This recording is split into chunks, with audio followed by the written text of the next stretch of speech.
Guys, welcome back to my channel. If you're new here, my name is Anthony. I am almost 30. I'm 29 currently. I turn 30 in December, and I am using YouTube as a bit of a almost 30s diary. Videos I post on this account are all about life leading up to 30, really, how I'm navigating it, the things that I want to do, the goals that I want to set myself, and yeah, just a voice for us who are having an almost 30s crisis like I am. So if you're like me and you're really worried about turning 30 and not sure what the next chapter of your life is going to look like, then you've found the right place. Today's video is going to be about self-improvement. Now, I am the last person that should be talking about self-improvement because there are so many things in my life that I still want to do and that I want to achieve, and just general areas of my life that I need to improve on. But over the last sort of 12 to sort of 18 months, I'd say, I have made some really big changes in my life that have really improved my quality of life and also my outlook on life in general, I'd say. So if you're someone who's really struggling to kind of implement changes into your life and you're not quite sure how to do it, or all of the videos you've looked at are really extreme, they're unrealistic, which a lot of them are. I've done a lot of research on self-improvement over YouTube the last sort of couple of weeks or so. A lot of the videos are so full on, like really intense self-improvement tips that a lot of us can't sustain in a normal life. So this video is going to be 5 really easy tips that you can implement into your life to self-improve. If that sounds like something you're interested in, then all you've got to do is keep on watching. I've got my laptop here because I've made a few notes because I want to be really specific in this video and that people actually find it useful. So I tend to go off on a tangent, so I have got my laptop here to keep me on track. All of these improvement tips are really small self-improvement tips that you can make that will make a really small difference to your life, but a small difference snowballs.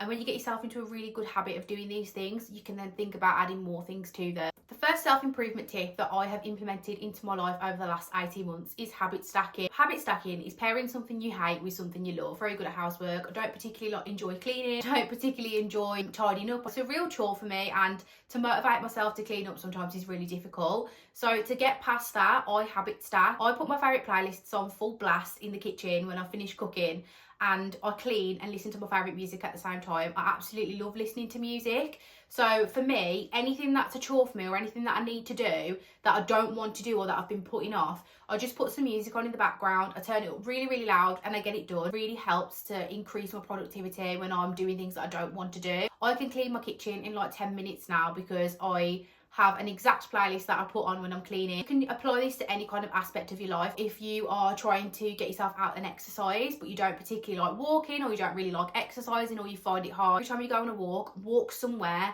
that ends in a treat. So even if that's walking to the pub and having a glass of wine when you get there, or walking to a shop and treating yourself to an ice cream, find that habit that you don't like and stack it with something that you do like, and I promise you, life is so much easier. My second tip for self-improvement is setting one really small goal a day. This does not need to be something big and extravagant. The goal that I set myself at the start of the year was to make my bed every day, and I know that sounds really pathetic and like something that everybody should do. It's something that I really struggle to do, and sometimes I get up for work in the morning and I'm so tired and I don't even think about it. But now, because I set myself that goal, that one small goal, just to make my bed, it doesn't need to be like perfectly made, it just needs to be the cover back in position and the pillows put back in position. Now that I know I can achieve that one small goal, I've started adding to that. The whole point of setting this really small goal, again, feeds back into habits. It's just making those really healthy habits that can help motivate you to do other things. And once you achieve one thing, that sense of achievement is really strong. I really love achieving these little small goals throughout my day. It doesn't even need to be making the bed. All it could be is eating breakfast, or making 3 meals a day, or going for a walk. I feel like people fail when it comes to self-improvement, specifically when they're setting themselves goals, because they set themselves really unrealistic things that are really difficult to actually achieve. When you don't achieve it, you feel like crap about yourself. So the easiest way to get around that is just to set yourself a really small goal, and it does not matter how big or small that goal is. Just set it and stick to it. That's why I chose something like making the bed every day, because I know that that's achievable and I won't feel really bad about it if I don't do it one day. But lucky for me, it's something that I've managed to stick to. Now I've gone on to implement lots of other little small goals throughout my day. Tip number 3 would be to make use of your iPhone calendar. Not even your iPhone calendar, just any brand of phone that you've got. Use your calendar. So easy in this day and age to just forget about people and like not see friends, not see family, not make time for people. I would love to be a hermit and just stay in my house all day, every day. I'm absolutely fine with that. I'm a homebody. I like to be in my pajamas. I like to be comfortable. There's always like an element of guilt where I feel like I haven't seen my family or my friends for a certain amount of time. So I use my iPhone calendar to remind me when I need to contact people to see them. If there's a certain friend that I've not seen for a while, I'll pop a little reminder in my calendar to say, oh, message so-and-so and ask them if they're free next weekend and get something booked in. Use your iPhone calendar. Time management is one of the key things to self-improvement. If you can manage your time effectively with any aspect of your life, I guarantee you will find so much more time. I always feel like I get up in the morning, then I go to work, I come home, I've got to walk the dog, I've got to cook tea, I've got to clean up, I've got to put washing away.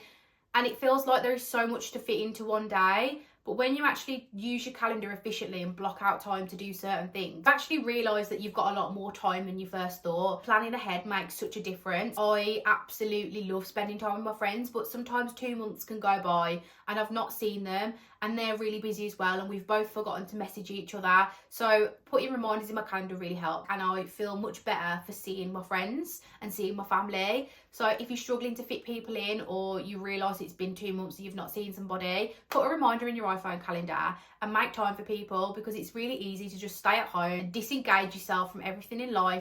I get it, I'm the same. So important to go out and see and speak to people. So use your iPhone calendar, set yourself a reminder and you'll be surprised how much easier it actually is to make time for people. Tip number 4 is to become more disciplined with money. This is really difficult for some people. The cost of living crisis definitely does not help when it comes to managing money. But I guarantee you, most of the reasons you feel like you need to self-improve are because of money. I know that this is most likely the root of most people's problems. But if you can get a handle on managing your money, your life will be so much easier. Forget all of the complicated investing stuff and savings accounts and all that.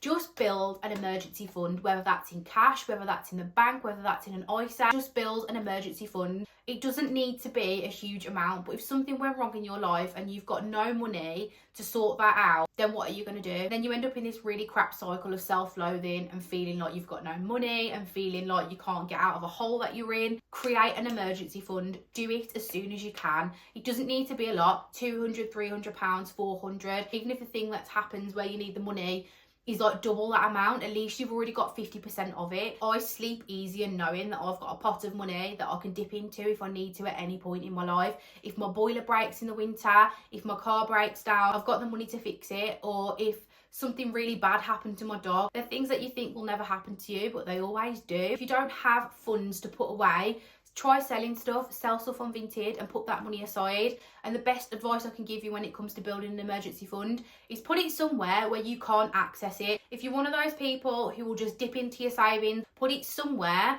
that's really secure that you can't access. And if that means giving it to another person, like a family member or a friend to look after for you, someone that you really trust obviously, or lock it into a 32-day notice account. You can get more days than that. A 32-day notice account is just a savings account where you have to give 32 days notice before you draw anything out. And by the time that month comes around, whatever you wanted to dip into that money for, you've probably forgotten about. So that would be my best advice if you are someone who cannot actually leave the money where it is.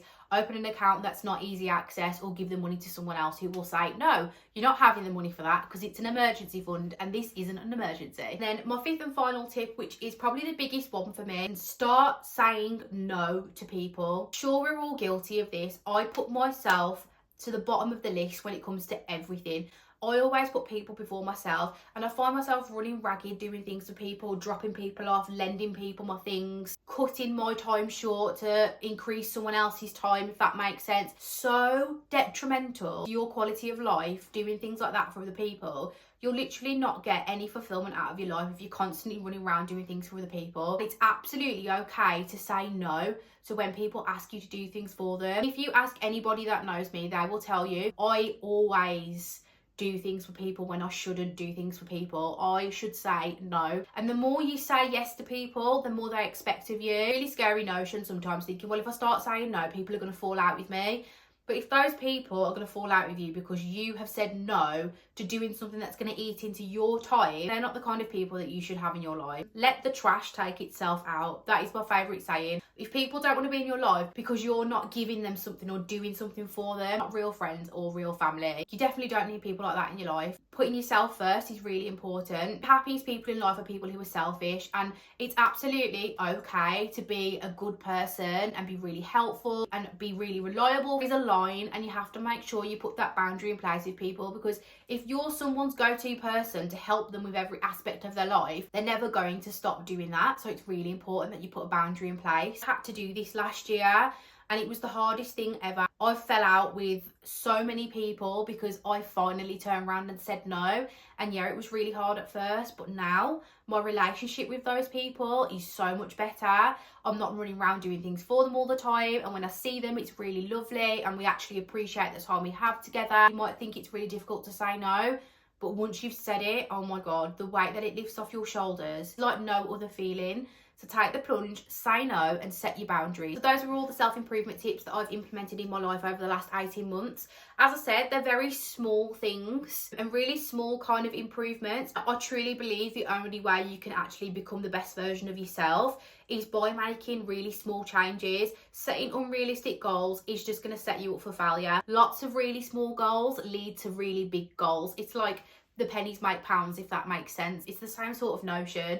The small goals eventually lead up to the big goal. Don't ever overlook those tiny goals, like making the bed, going for a 5-minute walk, having breakfast. Those things are what lead you to the discipline that you need to live your best life. For someone looking for tips on self-improvement, it's just start small. You have to start somewhere. You can't just start from the top, because you're just going to end up at the bottom. Before I close this video out, I just want to get across that I am absolutely in no way, shape or form the perfect person. It's taken me such a long time to get to the stage now where I feel like I've implemented really positive goals to self-improve, and I'm still working on a lot of those things. I'm starting to head up towards the more longer term goals now. Not impossible, you can do it. Determination is the key driver of any goal. So as long as you're determined, you can definitely do it. Leave me a comment if you made it this far, and tell me one self-improvement tip that you've implemented in your life that's made your life a lot easier. If that is the end of this video, thank you so much for watching. I hope you found it useful. Leave me a like, leave me a comment, subscribe if you're not subscribed, and I'll see you in the next one. Bye bye.